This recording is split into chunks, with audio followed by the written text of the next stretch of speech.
So what's up mga kabiyaya, mga kadabarkads, isang mabiyayang araw po sa ating lahat.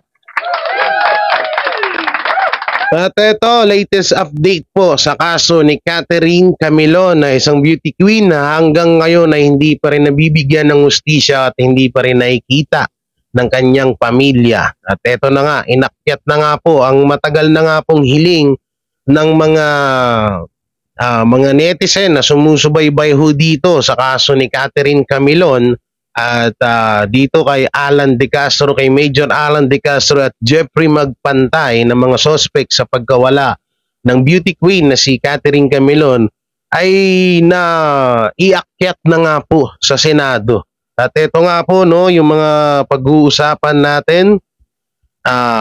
Latest Catherine Camilon latest update, booking na Alan De Castro, Jeffrey Magpantay, and the Rapi Tulfo. Yan, Rapi Tulfo, bali inakyat na to sa Senado at ito, dito na nga ito pinag-uusapan. At matagal-tagal din naman po tayo walang latest update po dito. So ito, magbigay tayo ng opinion at panoorin ho natin tong video na to na pag-uusap nila sa Senado kung ano nga ba, kung mayroon na nga bang kung mas mapapabilis nga ba ang kaso ni Catherine Camilon dito sa Senado. So ito po, no, bago natin po pala ito simulan, don't forget to like, share, comment, and subscribe sa ating YouTube channel at pakipindot na lang din po yung bell button para lagi kayong update sa ating mga video araw-araw. So ito po, panoorin natin.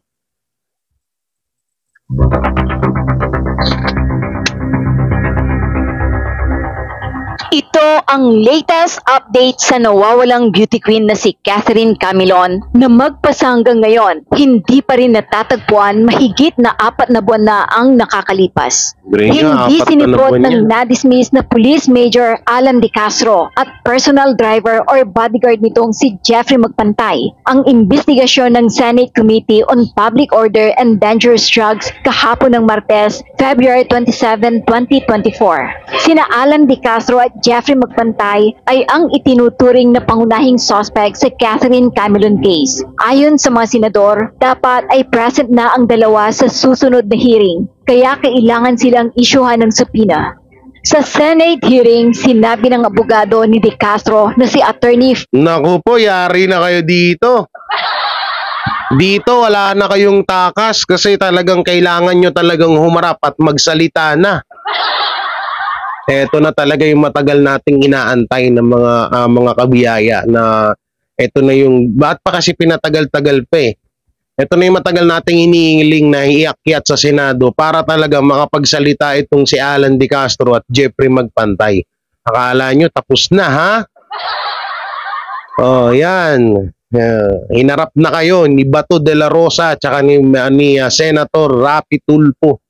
No, kaya talagang dito medyo talaga na talagang may kukonti pa tayong pag-asa para mabigyan ng hustisya itong si Catherine Camilon. So tuloy natin. Ilan Benitez na hindi nakadalo sa pagdinig ang kanyang kliyente dahil inaalagaan daw nito ang misis na buntis. Bahagi ng sulat ni De Castro, "My wife is 8 months pregnant and is currently having immense pains." Hindi dahilan yun. Hindi yun, hindi sapat na dahilan, hindi tawag yun, hindi sapat na dahilan na buntis ang asawa mo na kaya hindi ka makaharap. Isa kang major, isa kang dating pulis. Wala ba kayong mga kamag-anak? Wala ba kayong mga mga tawag dito, wala ba kayong mga kamag-anak? Wala mong pwedeng magbantay, wala kang naging katulong? Aba, ang yaman nyo na, tapos wala kayong katulong? Parang napaka-posible naman nata nun. Hindi dahilan nyo na para hindi kayo makaharap dahil buntis yung asawa nyo. I'm personally attending to her and our incoming child, as I am of the impression that there is a great risk on both my wife and child who is still in her womb. Ani Alan De Castro. As regards Police Major Alan De Castro, sir, he sent us a letter indicating that his wife is 8 months pregnant and is in pain. That's why he cannot attend this hearing, sir. Si Major Alan De Castro, sir. Sino pala? Yung wife daw niya, sir, he will take care of his wife daw, sir. Excuse po, sir. Hindi naman siya nanganak eh. Hindi naman siya manganak. Bakit hindi siya pwede po? Totoo naman. Hindi naman siya yung mga anak ka. Talo, supalpal agad si Alan De Castro. Dito na talaga.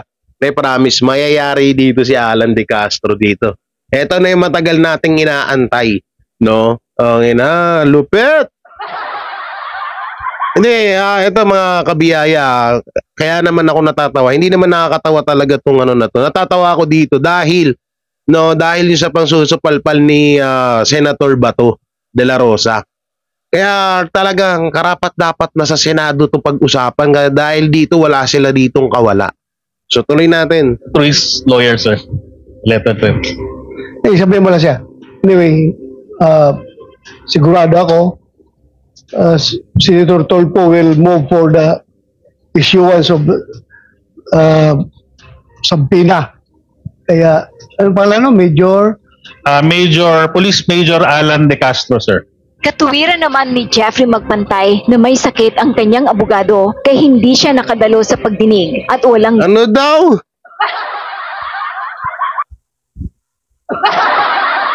May sakit ang kanyang abogado kaya hindi daw siya makakapunta sa... Ay, nako. Hindi pa rin valid reason yun. Hindi pa rin hindi pa rin sapat na dahilan yun. Na para sabihin mo may sakit ang napakababaw nun. No, napakababaw na dahilan ho nun, mga kabiyaya. Hindi pa pwedeng idahilan mo yun pag dyan sa Senado may sakit. May ganito. Yung attorney mo, bakit ikaw hindi ka ba makapunta? Hindi ka pag wala yung attorney mo? Ibig sabihin, natatakot ka. sabay sa kanya sa pagsagot sa mga tanong. Sir, lastly, we just received this moment, sir. It was hand over to me. That Mr. Jeffrey Magpantay, sir, ang sabi niya rito, sir, hindi daw maganda yung pakaramdam niya. Tapos yung kanyang Sige, whatever alibis vaccine card. They want to Yes, sir. hintayin nila yung subpoena. Yes, sir. And later, pag isnabin pa rin nila yung subpoena, hintayin nila yung warrant of arrest.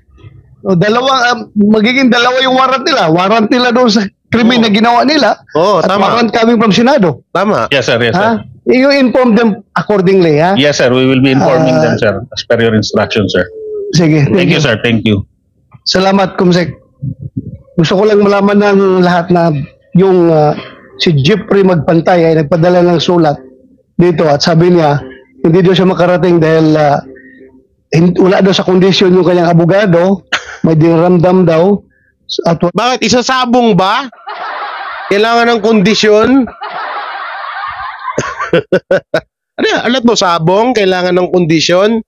Para para tawag dito, para kailangan kondisyon na kondisyon ka pag haharap ka. Kung talaga nagsasabi kayo ng katotohanan, hindi nyo dapat kailangan ng kondisyon na yan. nawala na yung vaccine card niya. Pero next meeting daw, dadalo daw siya. So, next meeting, dadalo talaga ito dahil issuehan natin sa subpoena eh. No Ibig choice sabihin, na Mr. eh. Chair, masamang pakiramdam kanya abogado. Hindi siya may masamang pakiramdam. Hindi siya, yung abogado niya may masamang pakiramdam kaya hindi daw makasama sa kanya dito. Takot siya pumunta. Paktay kayo dito. Wala kasama abogado. But next hearing, pupunta daw siya. Tila hindi naman naniniwala ang chairman ng Senate Committee on Public Order and Dangerous Drugs na si Senator Ronald Bato de la Rosa sa kanilang mga sinabi. Anya, flimsy alibay ito. Saad ni Senator Oo, Bato de flimsy la alibay ito. Rosa, you should come here. Hindi yan rason na buntis ang asawa mo. Tama. Ako noon, 3 ang anak ko. Pinanganak na wala ako sa tagiliran ng asawa ko. Tama. Major Alan De Castro. Yes, sir. So, if you are listening right now, Major De Castro, alam ko nagmumonitor ka. You should come here. Hindi yan rason na buntis yung asawa mo. Ako noon, 3 anak ko pinanganak. Nawala ako sa tagiliran ng asawa ko. Andun ako sa bundok, nag-operate laban sa NPA. 3 anak ko pinanganak na hindi ako talaga nakasama sa asawa ko sa pagpanganak. Yun pa, buntis pa. Hindi pa naman nanganak eh. Yes, sir. Very flimsy alibay. Sinabi naman ni Police Brigadier General Kenneth Lucas, Chief of Police Regional Office, Calabar Zone, na sinabihan siya ni De Castro noong Lunes, February 26, na willing siyang umattend sa hearing pero ang abogado raw nito ang ayaw. Your Honor, actually kausap pa namin siya. Ha? Hindi, willing daw siyang umattend ng hearing. Pero yung abogado daw may ayaw. Ibig sabihin, sunod... Mga alibay nyo, wala sa ayos. Major Alan De Castro. Kung talagang alam nyo, ito dito kasi, ito na yung, alam nyo, ito na yung pinaka kinakatakutan nitong nila Alan De Castro at Jeffrey Magpantay. Dahil dito kasi talaga, hindi sila talaga makakalusot dito. Kagaya nung ginagawa ni Alan De Castro, ni Major Alan De Castro, nung nasa PNP pa lang itong usapin na to, na pag sinabi nila na ayaw nilang magsalita, doon napapaboran sila. Pero dito sa kasong to, hindi sila mapapaboran, hindi nila magagawa dito yung ginagawa nila noon na kapag ayaw nila magsalita, hindi sila magsasalita. Hindi po pwede yun. Talagang kukumbinsihin sila ng mga to na magsasalita sila sa ayaw nila at sa gusto. Tapos idadahilan mo, yung isa may sakit ang attorney. Tapos yung isa, ngayon naman, hindi kondisyon yung attorney na isa. Tapos yung isa naman, buntis. Buntis daw yung asawa, inaalagaan niya. Anong klase mga dahilan to? Kagabi. And, So, andyan pa pala, andyan pa. he was about to join the proceeding. However, he was prevented by his lawyer. So, ang i-request sana namin to this honorable body is to issue a subpoena para mapilitang pumunta rito sa hearing, Your Honor. Hindi mo na Thank you po. kailangan i-request yan. Nasa isip niya ni Senator Tulfo. Tumatik yan ngayon before this hearing ends. Kasi ang pagkakalam, Mr. Chair. I will make the motion. Thank you. Samantala, hindi pa rin natutunton ang kinaroroonan ng beauty queen na si Catherine Camilon. Ayon sa ina nito na si Rose Camilon, nais lamang malaman ng kanyang pamilya kung nasaan na ito at kung ano ang nangyari rito. Maglilimang buwan na po at wala kaming alam kung nasaan na siya. Ang tagal na Sabi nito. nito, Nay? Magandang umaga po, sir. Ang lagi ko lang naman hulong hiling ay yung magkaroon ng linaw ang pagkawala ho ng aming anak. Dahil 4 na buwan na ho, ngayon hong susunod na buwan, halos 5 buwan nang wala ho kaming alam. Wala ho kaming alam kung nasaan Kawawa talaga naman siya. si Nanay Rose. Kahit medyo nakikita at nalabas yung mga balita na ganito ang nangyari sa kanya. Pero wala naman ho kaming nakikita o nalalaman kung nasaang lugar siya, kung saan siya dinala, kung ano ho ba talaga ang nangyari sa kanya. Wala ho talaga kaming alam. Yun lang ho, sir, ang lagi namin hinihiling na magkaroon ho ng linaw ang pagkawala ho ng aming anak. Grabe, no? Biro mo, 5 months na to. Ang tagal na nito. Kung napaaga-aga sana to na naiakyat sa Senado, no? Talagang mas mapapadali sana to. Ito talaga yung matagal nang inaabangan ng mga sumusubaybay dito sa kaso ni Catherine Camilon. At ito mga kabiyaya, kaya ako lang din naman po ito nire-reactionan. Hindi po ako dumidepende dun sa no? Ang inaano ko dito, mabigyan ng hustisya yung pamilya ni Catherine Camilon dahil sobrang nakakaawa na ho. Sobrang, 'di ba, kung sa atin, kung sa atin na wag naman din sana mangyari na kung sa atin nangyayari to, napakasakit nito. 'Di ba? Napaka sakit sa puso nito na ang isang magulang ay hanggang ngayon nag-aabang ng hustisya ng kanyang anak. Kung nasan ba, kung buhay man, patay man, kung wala naman na talaga si Catherine Camilon, at least alam nila at kung saan nila makikita. 'Di ba? 5 months na. Ang sinabi ni Criminal Investigation and Detection Group or CIDG for a Deputy Chief Police Major Nilo Morales noong January 2024. Lumalabas na patay na si Camilon base sa mga kwento ng mga saksi. Saad ni Morales, "We are hoping for the best, pero we are expecting the worst." Sa flow po ng investigation namin, hindi namin masasabi kung wala na talaga. Pero based po doon sa account ng witnesses namin, it appears na iyon na nga po, patay na nga po. Again, I'd like to reiterate yung sinabi ni RC na we are hoping for the best pero we are expecting the worst. So yan po yung sa flow po ng investigation namin, wala po talaga kaming, hindi po namin masasabi kung wala na talaga. Pero base po doon sa account ng witnesses namin, it appears na yun na nga po, yung patay na nga po. Base doon sa account ng witnesses namin. October 12, 2023 pa napaulat ang tungkol sa pagkawala ng Miss Grand Philippines 2023 candidate at public school teacher. I'm very familiar with this case, Mr. Chair, kasi lumapit sa akin yung relatives after the incident. Namising pa lang, tinutukan ko to. Now, i-continue ko po yung line of questioning ko. Nasa inyo yung custody nitong si Major as a primary suspect. Tama? Ang ginawa nyo, pre-process nyo yung kanyang dismissal proceedings. At nung ma-dismiss siya, natural, pakakawalan nyo siya. Ngayon, nagtatago na. Ang pinagtataka ko, mas inuna nyo na ma-dismiss siya kaysa naman magkalap pa kayo ng mga additional evidence while he was in custody of the PNP. Minadali nyo yung dismissal. Alam nyo, totoo itong sinasabi ni Senator Rapi Tulfo. Mas inuna nila na i-dismiss sa pwesto itong si Alan De Castro kaysa asikasuhin or mas dagdagan pa yung pag-iimbestiga dito sa kaso ni Catherine Camilon. Kasi, yun nga naman, pag na-dismiss, makakalaya. Siyempre, natural na gagawin nila yun. So, pagkalaya, pagpakawala sa kay Alan De Castro, o asan na si Alan De Castro ngayon? Siyempre, hindi pa tayo mas 100% na sure kung haharap ba yan. O ngayon, magbibigay ng warrant, 2 warrant sa kanila. Ngayon, saan naman siya agilapin? Ayun yung ibig sabihin dito ni Senator Rapi Tulfo. No, saan nahagilapin ngayon si Alan De Castro at Jeffrey Magpantay? Ito pa rito. Ito pa kinakatakot ko dito.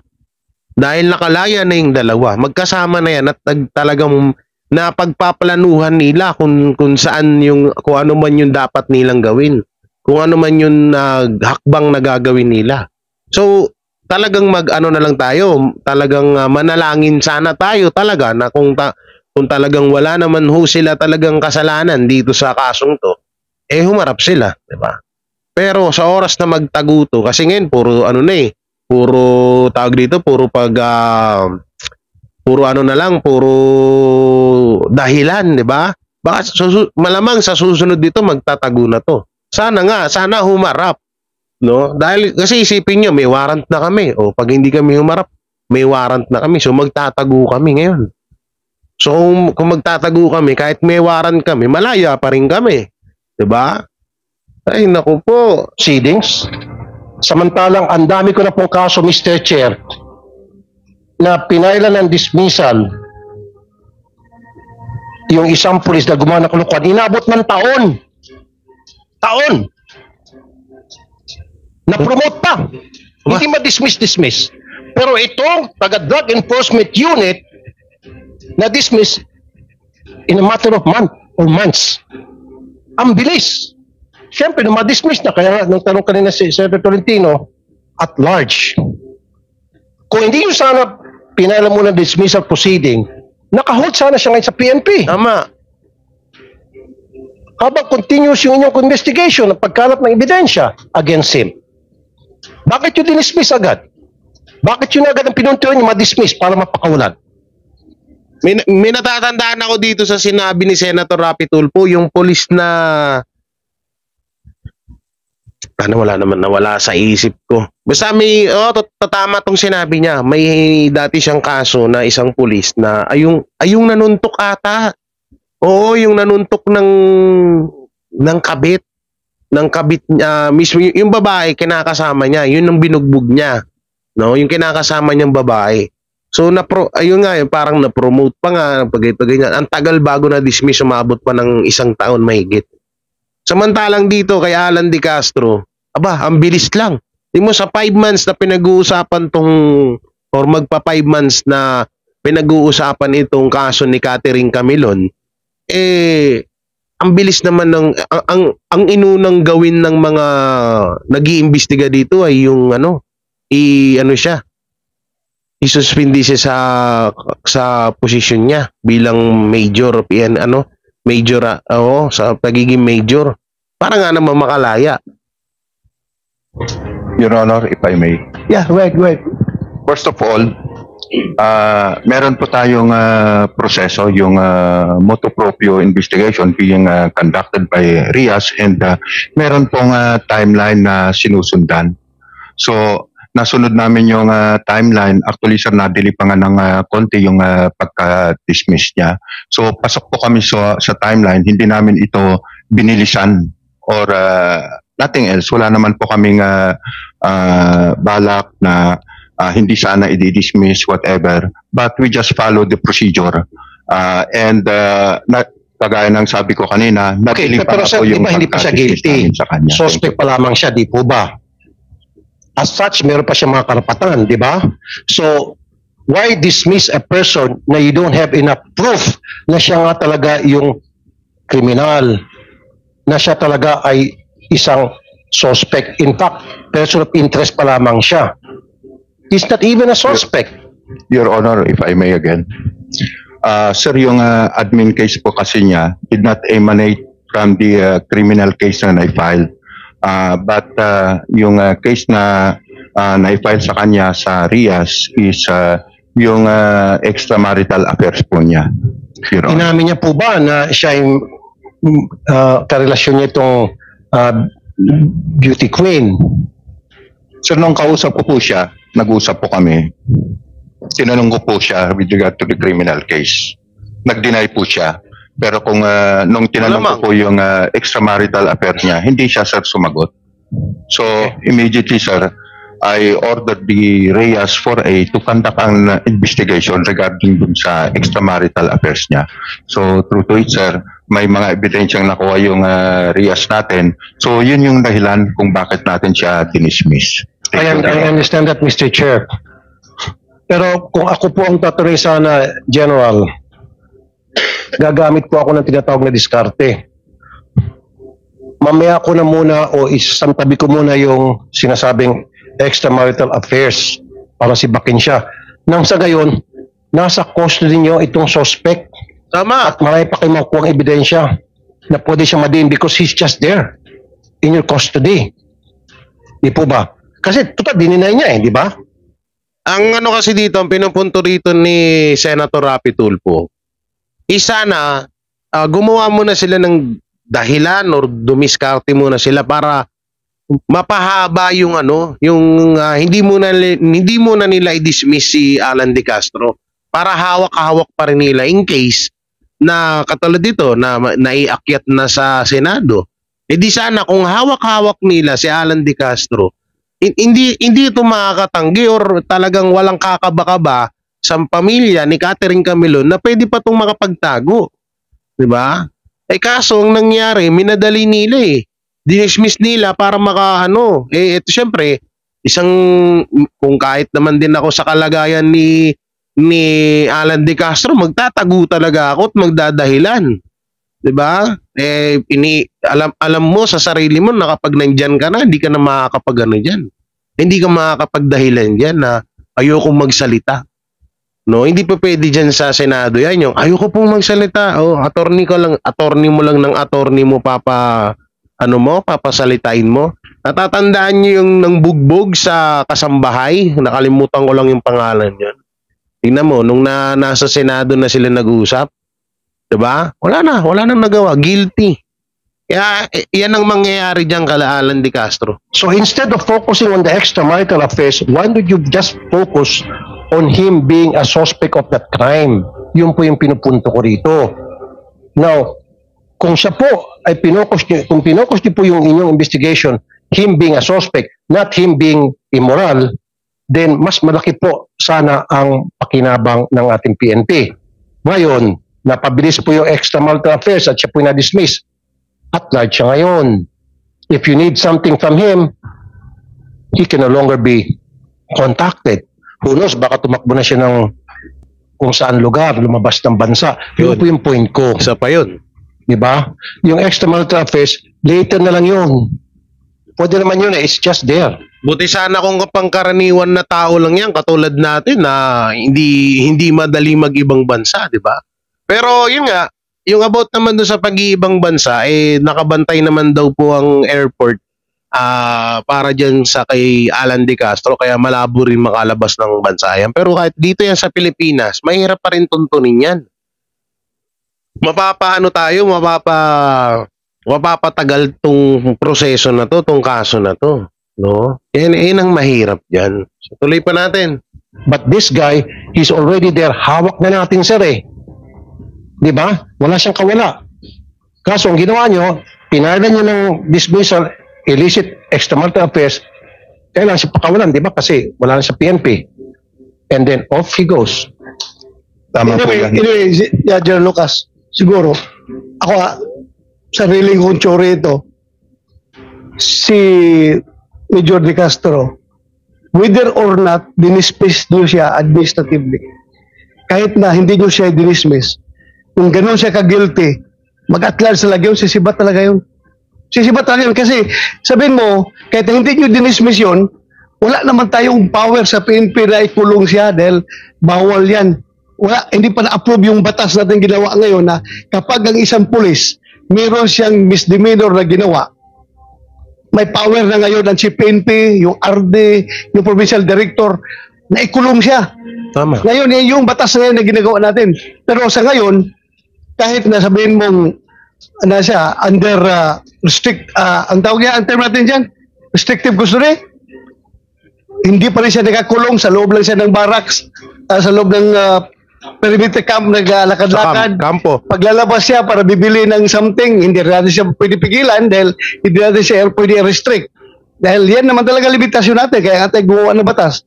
So kahit na hindi nyo siya dinismiss, kahit active siya ngayon, kung alam niyang guilty siya, lalayas talaga yun.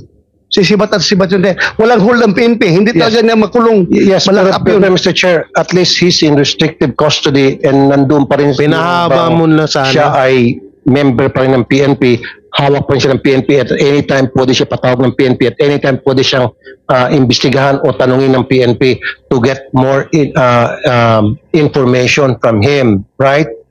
Kasi versus pag wala sa PNP, wala na kayong pakialam sa kanya.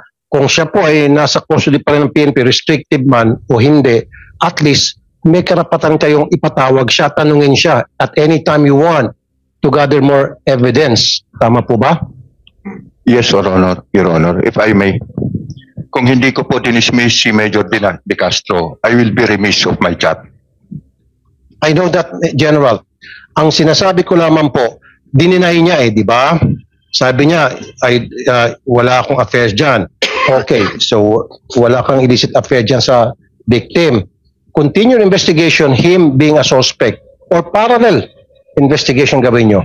Ang nangyari po kasi, General, ang kinakasama ko lang ng loob, ngayon, na-dismiss na siya. Since dismiss na siya sa serbisyo, sabi nyo kanina, ang tinanong kayo ni Senator Tolentino, nagtago na. Di ba, sir? Nagtago na. Yan ang, hindi, totoo naman yung inaano dito ni Senator, no? Na, kasi may binigyan nila kasi ng pagkakataon etong mga suspects sa pagkawala ni Catherine Camilon na maaari pa silang makapagtago at kung ano pa nga pero ewan ko lang kasi yung napanood natin nung nakaraang video bantay sarado itong si Alan De Castro tsaka Jeffrey Magpantay sa airport, no? So hindi sila makakalabas ng bansa natin.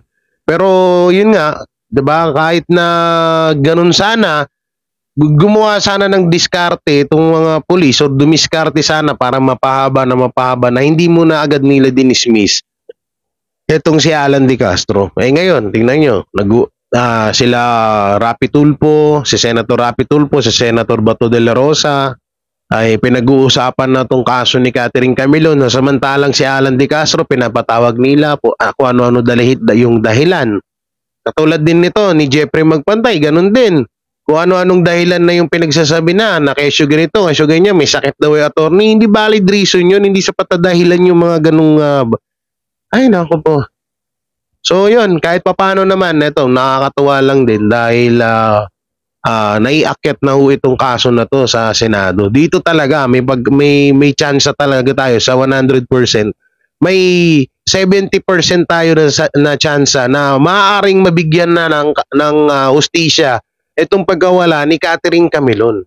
At para lang din naman sa pamilya niya. Maawa naman na kayo sa pamilya ni Catherine Camilon.